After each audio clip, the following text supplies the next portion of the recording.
쓸 때마다 말씀드려서 참 죄송하지만 기도를 많이 해주셔야 됩니다. 제가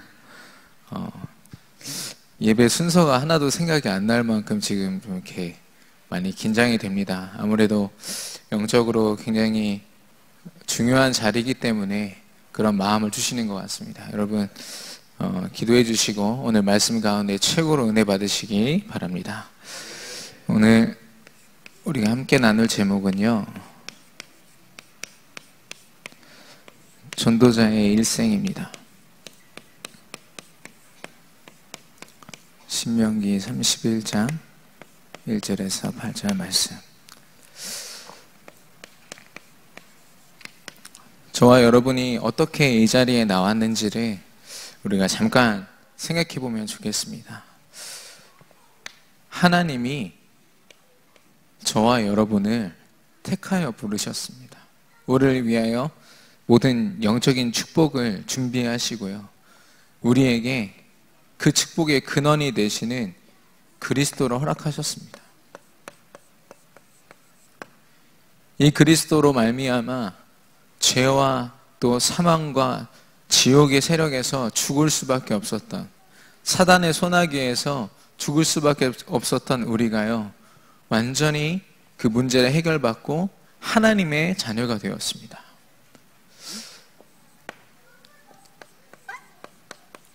이 하나님의 자녀는요, 여러분도 아시겠지만 분명히 누려야 할 축복이 있습니다. 성령이 내 안에 함께 하심과 인도하심과 기도 응답으로 천사를 동원하시며 사단을 결박하시는 그 성령의 역사를 우리가 누리는 것이 우리의 신분과 권세이고요, 또 천국에 우리의 시민권이 있음을 알고 죽음조차도 두려워하지 않는 자가 하나님 자녀입니다. 마지막 우리에게 주신 당연한 축복이요, 그 권세는 세계 정복을 하는, 세계를 복음으로 정복하는 전도자의 사명입니다. 이건 누구 한 명이 좀 하나님 앞에 뭔가 응답을 받는 어떤 한 사람의 응답이 절대 아닌 거죠. 모든 사람이, 저와 여러분이 전도자인 줄 믿습니다. 이 속에서요, 내가 하나님 앞에 하나님 자녀로 이 사명을 감당하겠다, 그 중심으로 살아가는 그 가운데 우리에게 하나님이 삶의 이유를 깨닫게 하시고요, 또 삶의 분명한 의미를 알게 하시고요, 그 가운데 복음 가진 자의 모습, 전도자의 모습을 갖게 하시고, 또 그 안에서 많은 세상의 것과 또 나의 삶을 두고 도전하게 하십니다. 그리고 그 가운데 오직 복음으로 내가 치유되는 것을 하나님이 보게 하실 것이고요, 그것으로 참된 성공이 무엇인지를 하나님이 보여주실 것입니다. 근데 왜 이걸 제가 나열했냐면, 대부분의 복음을 알지만 많은 하나님 자녀들이요, 이 전도자의 사명을 놓치니까 이걸 세상에서 찾는 겁니다. 육신적인 방법으로 삶의 이유와 의미를 찾고요, 그 모습을 갖추려고 하고 도전하고 치유받고 싶어서 몸부림치고, 우리가 불신자와 똑같이 살 이유가 없는 건데, 분명히 구별된 삶이 있는데 우리가 이 사명을 놓치니까요, 우리가 또 다시 그 체질로 돌아가는 거죠. 오늘 본문은 모세가 죽기 직전에 120살까지 살았던 모세가요, 죽기 직전에 그 이스라엘 백성들에게 남긴 말씀입니다.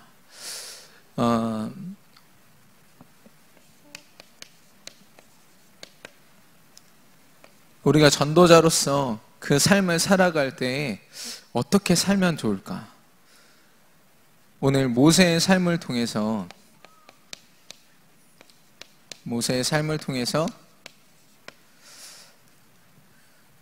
나의 삶을 점검하고 또 하나님 앞에서 새롭게 결단하는 오늘 시간이 되기를 바랍니다. 일생이라고 했는데요, 일생은 하나의 생을 말합니다. 내게 허락하신 한 평생이죠. 하나님이 나에게 딱 일생을 주셨어요.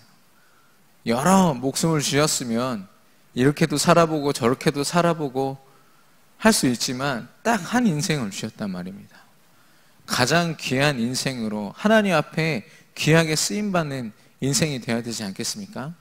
모세가 그렇게 쓰임을 받았는데요. 참 감사하게도 모세의 삶은 40살, 또 80살, 120살 이렇게 좀 나눌 수가 있습니다. 첫 번째는 구원과 시작입니다. 구원과 시작입니다.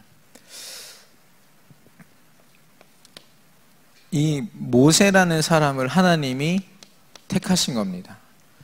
왜 한 사람을 택하셨냐면 이때 애굽에는 그 이집트잖아요. 수많은 우상들이 있었고 그 앞에서 하나님의 언약을 가진 이스라엘 백성들은 노예 생활을 하고 있었습니다. 무려 200만 명이나 되는 그 이스라엘 백성들이요, 애굽의 노예가 돼서 하나님의 영광도 드러내지 못하고 오히려 그 우상을 만들고 우상을 건설하는 그 일을 그들이 노예로서 하고 있었습니다. 그 가운데 하나님이 이 모세를 택하신 겁니다. 근데 그 애굽의 왕이요, 보니까 애굽 사람보다 이스라엘 사람들이 더 많거든요. 유대인이 더 많으니까 이제 아이가 나올 때 산파를 보내가지고 아이를 죽여라 이렇게 명령을 내립니다. 근데 하나님을 두려워하는 산파였기 때문에 아이를 죽이지 않습니다. 그 중에 살아난 사람이 이제 모세인 거죠. 이 모세를 죽여야 되는데 죽이지 않고, 또 아이가 우니까 소리가 많이 나지 않습니까? 그래서 이 부모님이요, 그 갈대 상자에 넣어가지고 그 나일 강에다 띄웁니다. 그래서 그 모세를, 이게 물로 떠내려오는 모세를 그 애굽의 왕의 그 공주가 봤죠. 그래서 양자를 삼습니다. 그래서 모세라는 이름의 뜻이 물에서 건져내다라는 뜻이거든요. 어쨌든 이 모세는요, 어쩌면 그 흐름 속에서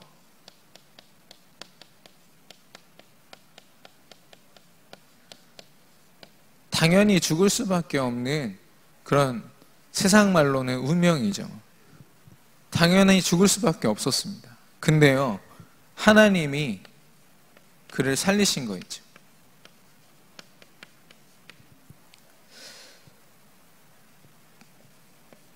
그리고 그 떠내려가는 갈대 상자를 모세의 누나가 봤어요. 계속 보고 있다가 공주가 그 갈대 상자를 받는 걸 보고 공주한테 달려가서, 그러면은 이 아이를 젖먹일 유모가 필요하지 않겠습니까?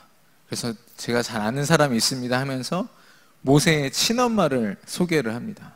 그래서 모세는 결국에는 그 애굽의 왕궁에서 자라지만 자신의 어머니 손 안에서 키워지는 거죠. 키워지는 것보다 더 중요한 게 무엇이냐면 어머니를 통해서 언약을 전달받습니다.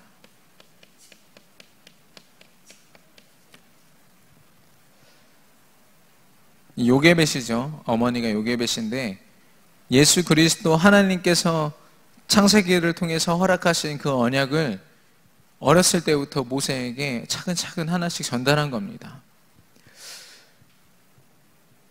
그래서 모세가 보니까 나름대로 정체성이 있어요. 내가 이스라엘 백성이다라는 정체성은 있지만 아쉬운 부분은 뭐냐, 그 애굽의 그 문화 흐름 속에 그대로 그의 삶이 있었던 거죠.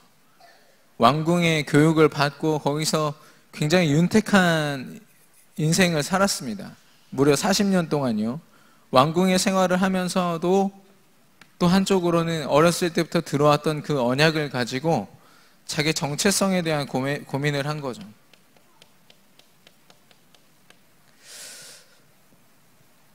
그래서 이게 드러난 그 사건이 무엇이냐면 노예 이스라엘 백성들을 채찍질하는 그 애국 군사를 돌로 쳐서 죽입니다. 너무 화가 나서 모세가 자기가 왕궁의 그런 신분을 가지고 있는데, 그런데 그 이스라엘 백성이 고통받는 게 너무 마음이 아픈 겁니다. 그래서 돌로 쳐가지고 애국 군사를 죽이거든요. 그 죄책감 때문에 이제 미디안 광야에서 이제 또 40년을 보내게 됩니다. 이 모세의 초기 40년의 그 모습을 보면요, 한마디로 그 그림을 보면 분명히 그 언약을 전달받았고 정체성이 나름대로 있는 그이지만 여전히 자신이 살아온 것들, 자신의 생각과 또 경험한 것들을 아직 버리지 못하고 있었습니다. 그래서 핍박받는 그 백성들을 위해서 모세가 할 수 있는 것은 육신적으로 돌로 치는 수밖에 없었어요. 육신적인 인본주의죠. 물론 그 마음은 참 감사한 거지만, 이스라엘 백성을 생각하는 마음은 좋지만, 그가 결국 생각해낼 수 있는 것은 육신적인 어떤 힘을 발휘해서 내가 할 수 있는 것. 저와 여러분이 이 모세의 40년을 보면서 적용을 시켜보면요,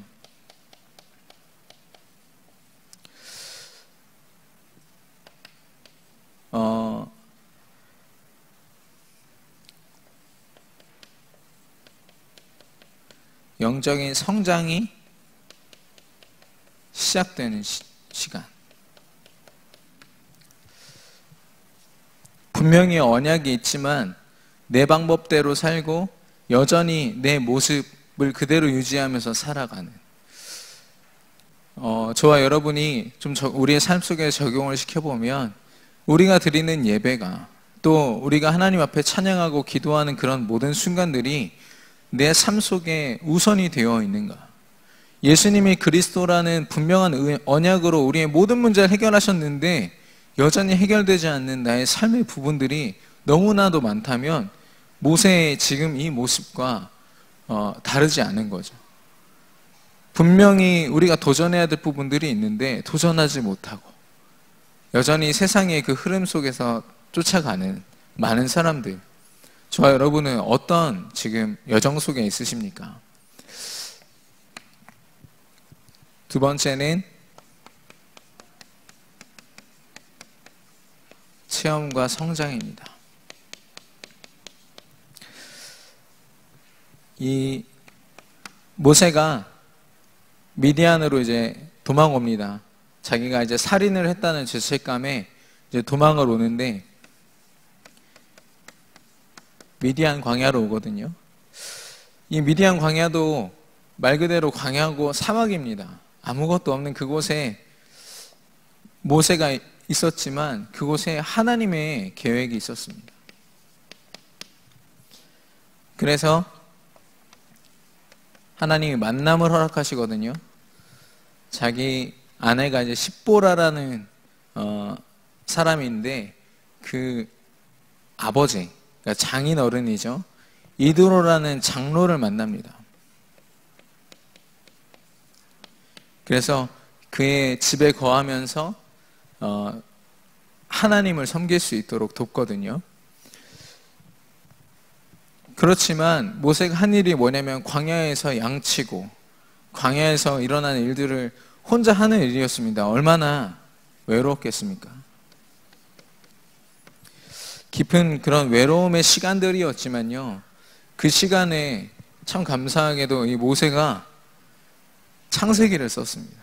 미디안 광야에서 사실 혼자 외롭게 있는 그 시간에 창세기를 기록했어요. 그 말은 외로웠지만 그 안에 잘못 각인되어 있고 뿌리 체질되어 있는 것들이요, 무엇보다도 우상이 무너지는 시간이 되었던 겁니다. 그래서 그곳에서는, 여기에서는 내가 모든 걸 할 수 있다라는 생각으로 모세가 살았지만 여기서는 내려놓음, 모든 걸 내려놓고 나는 할 수 없다. 나는 할 수 없다. 여기까지 하나님이 그의 인생을요, 하나님 앞에 겸손하게 만드셨습니다. 그런 모세에게 마치 모세가 딱 준비된 것처럼 하나님이 나타나시거든요. 하나님을 만납니다. 출애굽기 3절에 보니까 떨기나무가 불에 타는데 이게 타서 없어지는 게 아니라 계속 똑같이 타는 거예요. 너무 신기해서 그곳에 가보니까 하나님의 음성이 들립니다. 그래서 하나님을 만나는데 그 하나님을 만나는 엄청난 체험을 하죠. 자신이 그동안 언약을 몰랐던 게 아닙니다. 그리스도를 모르고 언약을 몰랐던 게 아닌데 이 언약을 통해서 역사하시는 하나님을 진짜 그 현장에서 만난 거죠. 외롭지만 조용히 말씀을 묵상하고 하나님 앞에 하나님의 계획을 바라보고 있는 그 시간에 나를 내려놓고 하나님 앞에 모든 걸 맡겨드릴 준비가 되어 있는 그에게 하나님이 나타나신 거죠. 그래서 사명을 주십니다. 사명을 주시는데 이스라엘 백성들을 내가 지시할 땅으로, 젖과 꿀이 흐르는 땅으로 출애굽해라, 이거를 이제 명령을 하십니다. 그러면서 언약을 다시 한 번 더 설명해 주시죠. 뭐냐면 가나안 땅, 예수님이 오실 그 땅을 너에게 주겠다. 아브라함에게 했던 언약을 다시 한 번 더 모세에게 허락하시는 겁니다. 그래서 모세가 그걸 언약으로 분명히 잡거든요. 근데 여기서 말씀드렸잖아요. 다 내려놨다고. 그래서 하나님 앞에 나는 할 수 없습니다. 나는 혀가 뻣뻣해서요, 말도 잘 못하고요, 계속 하나님 앞에 자신의 무능함과 연약함을 고백하거든요. 그러니까 하나님이 결국에는 야, 넌 아무것도 하지 마. 그냥 가기만 해. 내가 아론 시켜서 말도 하게 할 거고 모든 역사 내가 다 일으킬 거니까 너는 그냥 바로왕 앞에만 가면 돼. 이렇게 말씀하십니다. 그래서 그가 이제는 실제로 도전하게 되는 거죠. 바로왕 앞에 서서 하나님의 말씀을 고스란히 전달합니다. 10가지 재앙 내내 모세가 한 것은 하나님 어떻게 할까요? 하나님, 바로가 꺾이지 않습니다. 어떻게 할까요? 그럼 하나님이 어떤 말씀을 주시면 네 알겠습니다 하고 전달하는 겁니다. 그대로. 그럼 그대로 하나님이 역사하시고, 모세가 실제로 도전하는 가운데 하나님이 모든 준비를 다 마치셨음을 보았고 하나님의 계획과 역사를 체험했습니다. 이 중에서도 가장 큰 것은 10가지 재앙인데요. 10가지 재앙이 애굽 사람들한테는 진짜 말 그대로 재앙이었습니다. 근데요, 이스라엘 백성들에게는 뭐냐?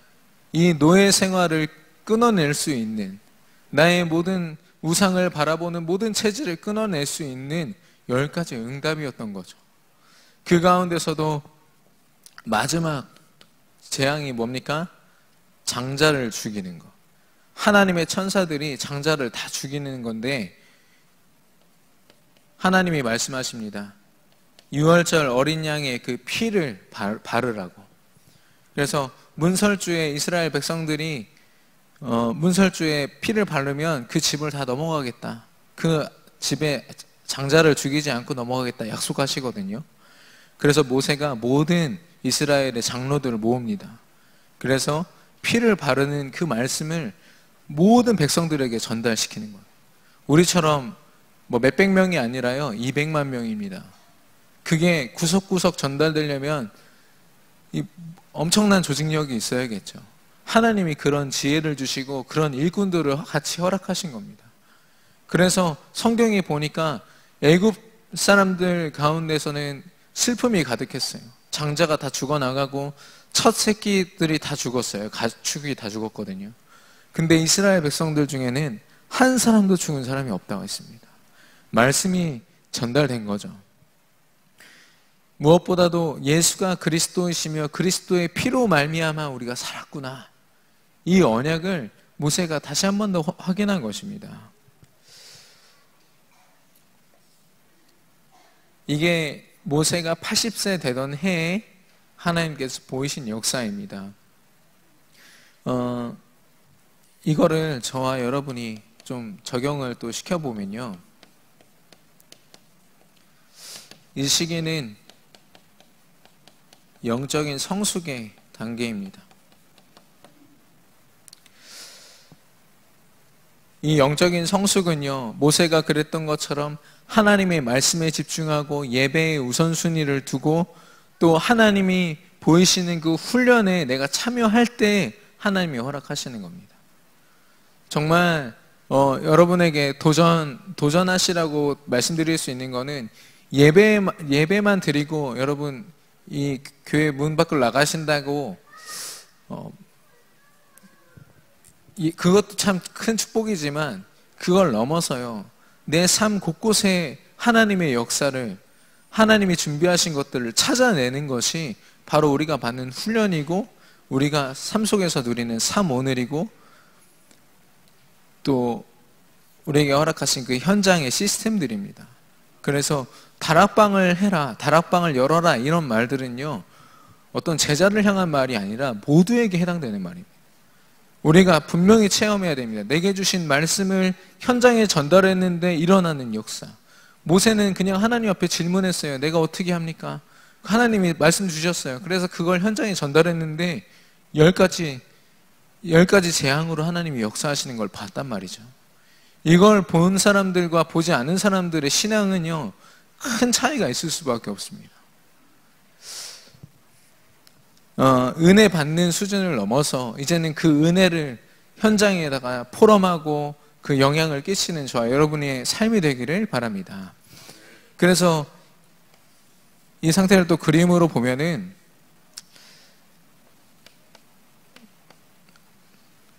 내가 주인되어 있던 나의 모습들이 그리스도로 말미암아 이제 싸우는 거죠. 끊임없이 우상으로 돌아가고 나의 연약함으로 돌아가고 나의 부족함으로 하나님을 바라보지 못하는 그런 체질 가운데 하나님을 바라봄으로 끊임없이 우리 마음의 보좌에 하나님을 높여드리는 겁니다. 하나님이 하실 수 있도록, 하나님이 역사하시도록, 우리 안에 그래서 하나님이신 믿음으로 가득 차도록 끊임없이 우리가 영적인 싸움을 싸우는 것입니다. 제가 엊그저께 이제 목사 안수를 곧 받거든요. 이제 그래서 목사님한테 지도를 받으러 청주에 갔어요.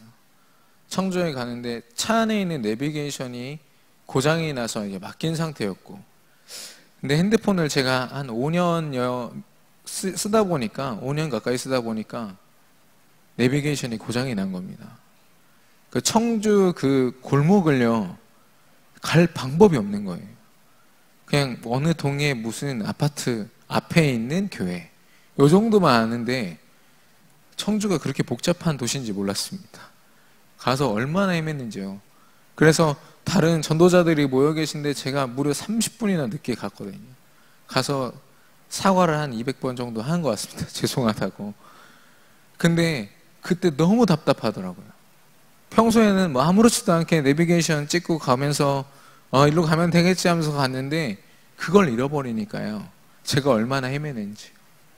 하나님이 분명히 우리에게 말씀, 영적인 내비게이션을 허락하셨습니다. 그거 따라가라고, 그 말씀 그대로 순종하면서 살으라고 말씀을 주셨는데 그거 우리가 따라가지 않고 그걸 우리 안에 새기는 훈련에 참여하지 않으면 우리가 그 내비게이션을 잊어버린 채 헤매게 되는 겁니다. 물론 하나님이 우리를 성장시키기 위하여 주시는 시험도 있지만요, 우리가 하나님 말씀을 놓쳐서 오는 시험들이 있습니다. 분명히 점검되고, 그래서 우리가 영적으로 다시 한 번 더 성장하고 성숙되어지는 그런 역사가 있기를 바랍니다.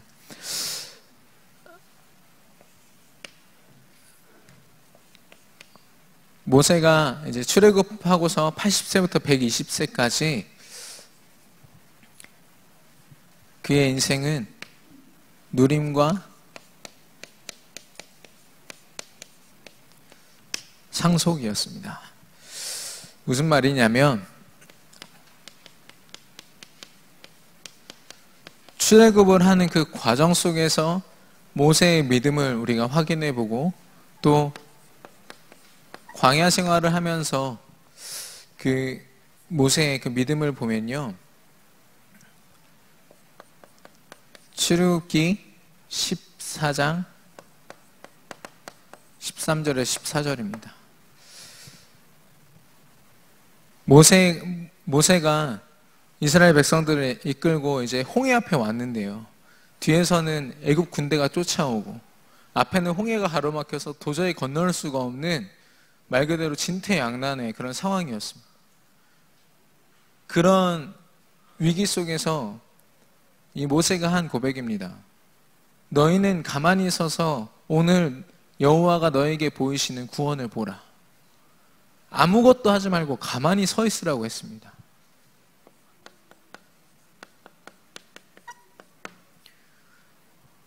애굽의 그 백성들이 어떤 고백을 했습니까? 끊임없이 불신앙을 쏟아내는데요. 왜 애굽에서 우리를 나오게 만들어서 이렇게 죽게 만드냐? 차라리 애굽에 있다가 노예로 살다가 죽지. 본인들이 지금 받은 축복, 출애굽의 축복이 얼마나 큰지를 모르니까 그런 불신앙을 막 쏟아내는데요, 그 앞에서 휩쓸리지 않고 모세가 고백합니다. 제발 가만히 있어라. 하나님이 너희를 구원하실 게 뻔한데 왜 이렇게 불신앙하냐? 하나님이 하시는 걸 봐라. 그렇게 하고 홍해 앞에 지팡이를 이렇게 뻗는데 하나님이 그 홍해를 가르시고 역사를 일으키십니다. 뿐만이 아니라 이제 광야 생활이 시작되었습니다. 끊임없이 이제 또 불평이 나오죠. 목이 마를 때마다 불평하고 배고플 때마다 불평하고 200만 명이나 되는 사람들이 얼마나 많은 불평을 쏟아냈겠습니까? 그 앞에서 하나님 앞에 기도하고 하나님 앞에 하나님의 도움을 구합니다. 대표자로서. 그래서 하나님이 만나와 메추라기를 허락하시고, 그래서 체험하게 하시죠. 어떤 분은 그러더라고요. 광야 교회라고. 담임 목사님이 모세고 성도가 200만 명이라고 이런 얘기를 하더라고요. 광야 교회를 이끌면서 100% 하나님의 은혜로만 살 수 있음을 하나님이 체험케 하신 겁니다. 그 가운데서도 불신앙을 고백하는 사람이 아니라 믿음을 고백하고 하나님이 하신 일들을 고백하는 사람. 그리고 말씀을 먼저 받는 자가 됐습니다. 그 시내산에서 하나님이 십계명을 허락하실 때 모세 한 명만 부르시거든요.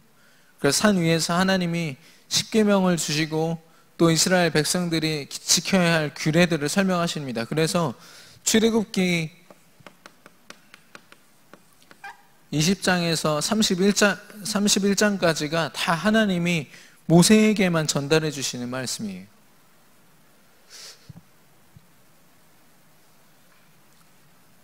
그렇게 하고 말씀을 받고 시내산에서 딱 내려왔거든요. 내려왔는데 이 불신앙 가득한 이스라엘 백성들이 금송아지를 만들어 놓고 우상 숭배를 하고 있는 겁니다. 자기가 이제 다 죽게 생겼다면서 또 불신앙을 쏟아내는 거죠. 그때 이 우상을 없애는 자. 출애굽기 32장에 나옵니다. 하나님 말씀으로 분노했어요. 이스라엘 백성들이 그렇게 홍해 사건부터 10가지 재앙, 유월절 사건, 그 모든 것으로 우리를 인도하셨음을 너희들이 봤는데도 불구하고 왜 하나님을 못 믿고 우상 숭배를 하냐? 열받아서 이제 십계명을 집어 던지는 그런 사건이 있지 않습니까? 육신적인 다른 것으로 화를 내지 않았습니다. 모세는요. 자기가 정말 광야에서 힘들고 배고프고 목마른 것으로 불신앙하지 않고 화나지 않았습니다. 그가 화냈던 것은 우상으로 속을 때, 영적인 백성들이 우상으로 무너지는 것을 볼 때 너무 화가 났던 거죠. 이런 모세를 통해서 하나님이 이스라엘 백성들에게 삶을 가르치셨습니다. 이스라엘 백성들이 노예로 살다가 나왔기 때문에 나라를 꾸리기에는 너무나도 규모가 없었거든요. 하나님이 하나하나 다 가르치십니다. 그것도 말씀을 중심으로 하는 삶을 가르치시거든요. 그걸 누굴 통해서? 이 모세를 통해서.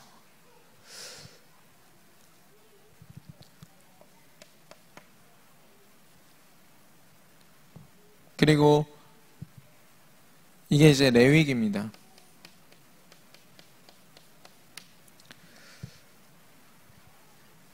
그리고 모세를 통해서 이제는 오늘 읽었던 신명기는요, 모세가 이제 자기 말년에 이스라엘 백성들에게 내게 역사하셨던 하나님은 이런 하나님이다.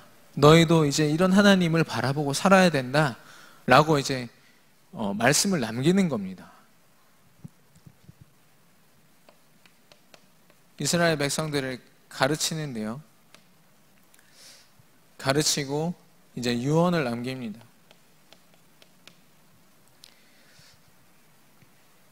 오늘 그 본문에 보시면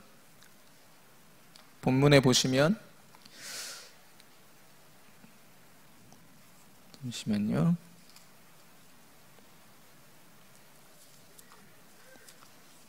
31장에 보시면 먼저는 이스라엘 백성들에게 하나님이 약속할 그 땅을 너에게 차지하게 할 것이다. 그리고 여호수아를 또 따로 불러서 강하고 담대하라. 네가 이스라엘 백성들을 이끌고 하나님이 그 땅을 차지하게 할 것이다. 그 언약을 오늘 전달하는 겁니다. 하나님이 주신 언약을 고스란히 전달하는 거죠. 아쉽게도 모세는요, 이 요단강 앞에서 더 이상 갈 수 없었어요. 나이가 다 찼기 때문에 하나님이 가나안 땅까지 들어가지 못하게 하셨습니다. 그러나요, 그 후대를 위해서, 다음 세대를 위한 모든 준비를 다 맞춰놓은 거예요. 그리고 그 언약을 전달하는 겁니다. 이 모세의 마지막 그 삶을요, 우리에게 좀 적용을 시켜보면요,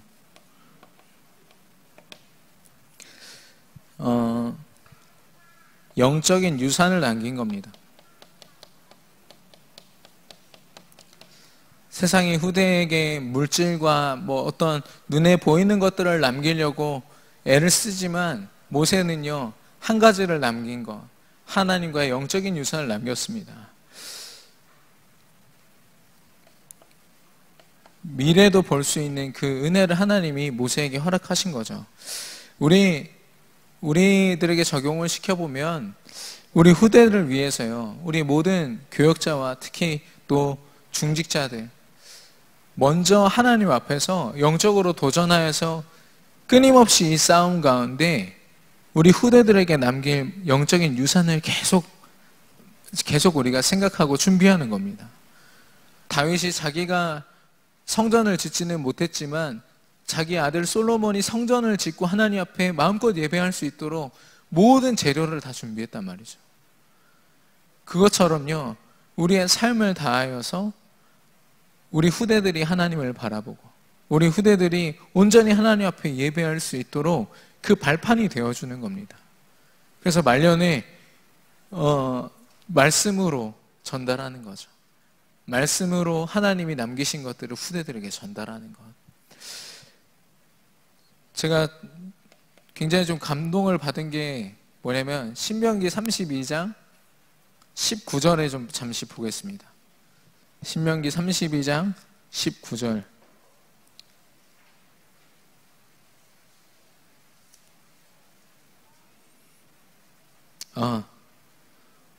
31장 19절입니다. 죄송합니다. 31장 19절입니다.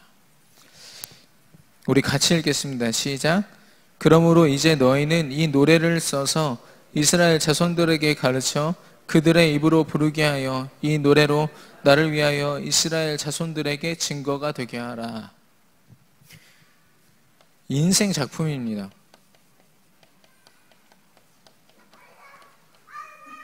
말씀을 한참 전달하고서 이걸로 노래를 만들어서 우리 후손들이 부르게 하라. 그 뒤에 왜 이 노래를 만들어 부르게 하라고 했는지 의미가 나오거든요.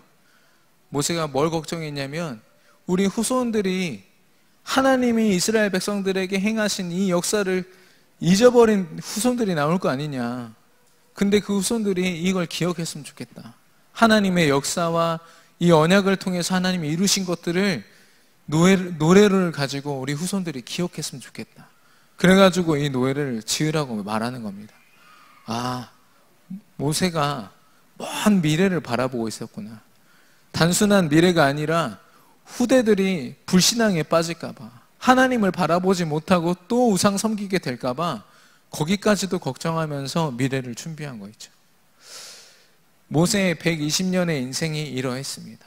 구원을 받은 것부터 또 영적인 싸움과 또 세상과 불신앙과 우상과 싸움으로 영적으로 성숙되어지는 그 과정을 거쳐서요, 이제는 하나님이 주신 이 영적인 유산을 후대들에게 전달하고 준비하고 실제로 그 유산을 남기는 그런 역사.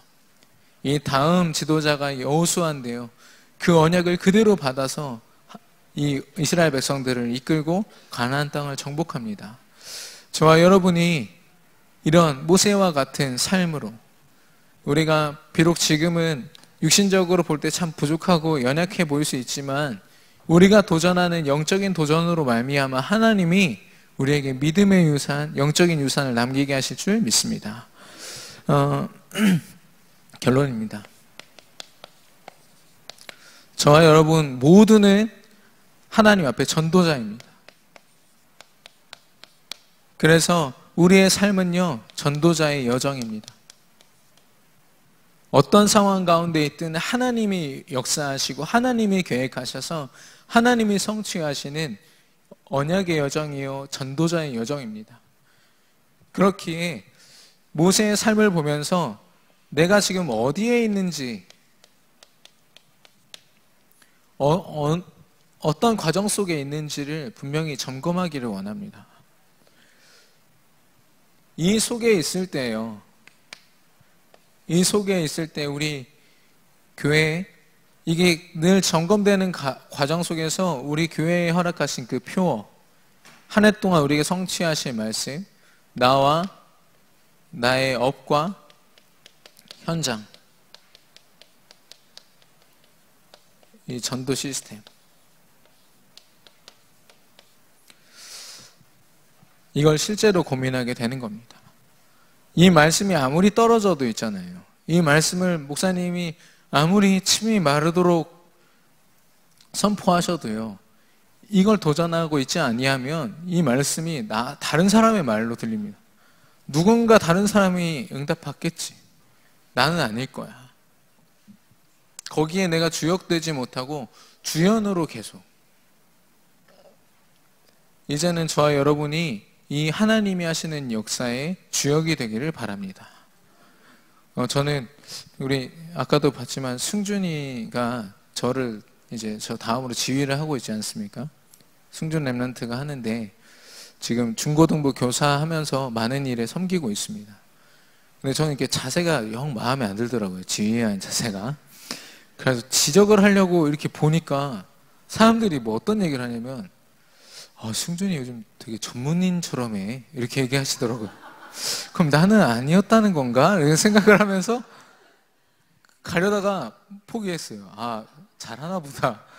내가 괜히 걱정했나 보다. 처음엔 좀 이렇게 기분이 썩 좋지는 않았습니다만, 그래도 이 연약한 나를 통해서 하나님이 또 한 사람의 제자를 세워 가시는구나.